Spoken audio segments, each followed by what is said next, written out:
3D Ravenna, papasok na sa PBA. Ito ang balitang nag-circulate nga sa basketball community matapos pumalpak ang karera sa EuroLeague under Dubai Club. Hindi nga inaasahan ni 3D na ganito ang mangyayari. Mukhang iniisip nga siguro ng Dubai Club na for the hype lang si 3D kaya ginawa na lang taga-appear. Kakapiranggot nga naman ang playing time na binibigay kay 3D na naglalaro lamang ng 10 minutes playing time at hindi pa yan every game.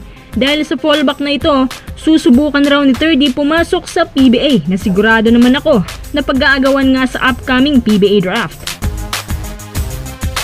Japan B-League maglalaro na as guest team sa PBA. Ayon sa Spin, nagagawing solid na raw ang samahang B-League at PBA nang makapaglunsad na rin ng mga joint teams combining B-League players at PBA players sa isang exhibition match. Tara, huwag na natin patagalin.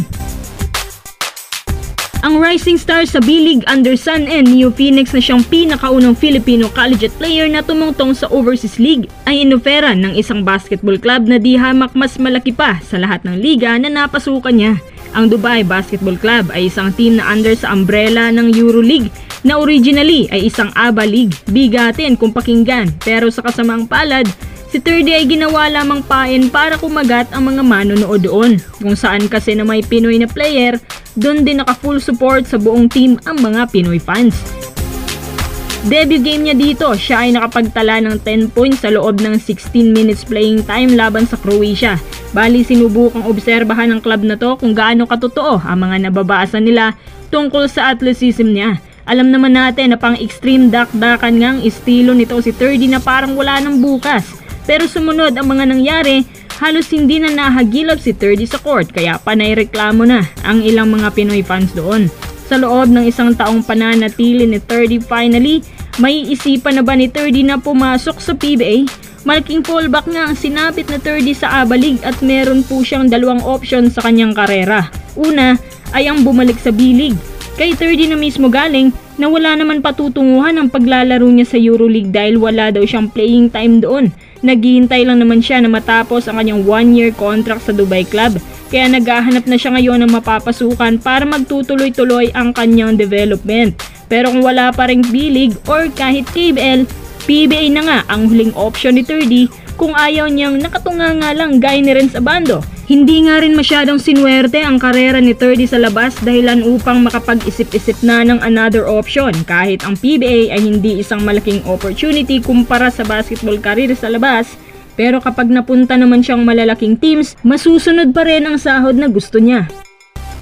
Sa palagay ko rin, sa TNT to may babagsak dahil sa MVP nga naman galing ang kapatid niya. Kapag nagpa-drop na si 3D, tiyak pag-aagawan din to.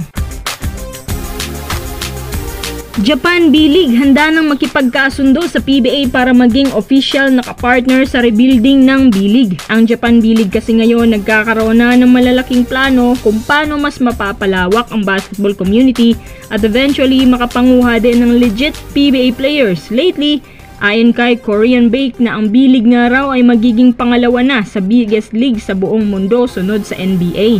Hindi nila magagawa yan kung walang partnership sa PBA. Para makuha ng B-League ang loob ng PBA, magkakaroon ng isang exhibition match combining PBA players at B-League players at hindi malayong mangyari na magpapapasok ang PBA ng isang guest team na champion team galing sa B-League. Gaya na lamang ng Ryukyu Golden Kings na isang former champion team sa Division 1. Ang team din na kung saan galing si Carl Tamayo. Matatandaan na si Carl Tamayo nga mismo umalis sa Ryukyu dahil sa mas heavy guts na offer ng Changwon LG Sakers sa KBL. Kapag nangyari na nga ang bagong plano ng B-League Commissioner na to, tiyak na lalakas ulit ang viewership ng PBA. Magandang bagay din tong ginawa ng B-League para sa marketing strategy nila at ma-endorse pa ang dalawang liga. Magiging win-win ang sitwasyong to para sa kanila at ang most exciting part, yung pagpapapasok nila ng guest team na isang champion team sa PBA.